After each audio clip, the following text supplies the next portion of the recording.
Hey everyone, and welcome as we continue our study through the New Testament Gospels, looking at the 250 events in the life of Jesus. And today we're looking at the burial of Jesus. If you've been following along with us, we just went through his, him putting put on the cross, his death, and everything there. And now we're going to look at the burial after the death. This is again recorded in all four of the Gospels, and so I'm going to be reading from John just because he goes into some detail that I like here, but we'll probably look at a little bit of some of the things in each one of them. But starting with John 19, verses 38 through 42, it says, Afterward, Joseph of Arimathea, who had been a secret disciple of Jesus, because he feared the Jewish leaders, obviously anyone who would, especially in any place of a position or power, would have feared the Jewish leaders, asked Pilate for permission to take down Jesus' body. When Pilate gave permission, Joseph came and took the body away.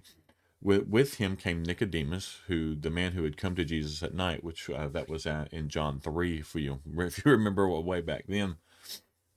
And he brought about 75 pounds of perfume or ointment made with myrrh and aloes. Following Jesus' burial, uh, following Jewish burial custom, they wrapped Jesus' body with the spices and long sheets of linen cloth. The place of crucifixion was near a garden where there was a new tomb never used before. And so, because it was the day of preparation for the Jewish Passover, and since the tomb was close at hand, they laid Jesus there. If some of the other accounts let you know that that was actually Joseph's tomb, he owned that, and then other accounts also let you know that Mary and Mary Magdalene, I believe, um, followed around. Mary Magdalene and the other Mary were sitting there opposite the tomb. They followed, so they knew where. Again, you see these women that stayed with Jesus all the way to his burial. I mean, we see that they were with him up until his death, but they stayed until his burial, so they knew where he was going to be buried. And I love seeing how dedicated these women were to him, that they stayed around. They didn't run and hide a lot. Most of his followers ran and hid, or got out of there. But these women, they stayed. They stayed all the way to the point to where they saw where he was buried, and we're going to see that they had come back to honor that. And so it's interesting to see that perspective, and I'm glad that the writers of the Gospels here include all that and call out the women who followed Jesus and how dedicated they were. And so, just some notes on this. Joseph and Nicodemus, right? They were secret followers of Jesus. They had to be, because they were higher up in the Jewish councils and stuff like that. And because of their positions, they had to be a little bit more careful, and they were scared of what the others would think. Um, and so they were also afraid to make that allegiance known because of their position in the Jewish community. Joseph was a leader and honored member of the Jewish High Council. Nicodemus also was a member of the High Council, and like we talked about, he had come to Jesus at night and to ask him questions and to get an understanding. And he later tried to defend him, in John 7, before the other Jewish leaders, but that wasn't going to happen. And yet they still risked their reputation here, to make sure that Jesus was provided a proper burial, which was the Jewish custom there. And they had to do that before the Passover, so they had to do it quickly.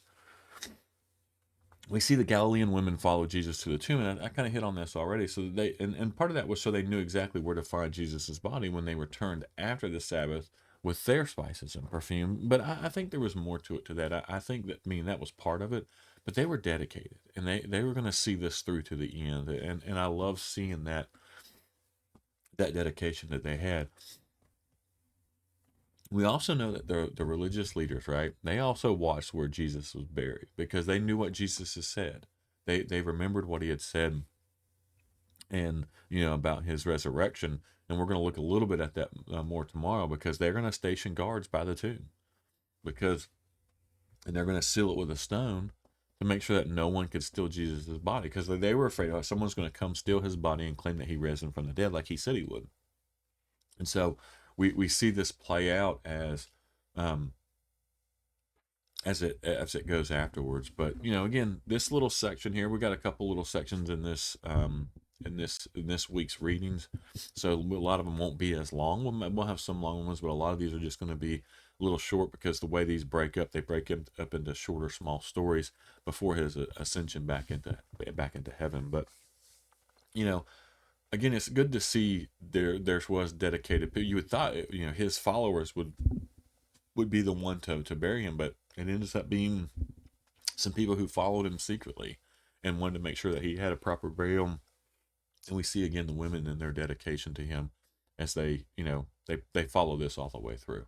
As always, I appreciate everyone for watching. I appreciate those who have followed along this far. We got 2 weeks left. I think about 14, 13 days left for in this study. So I really do appreciate everyone who has followed along.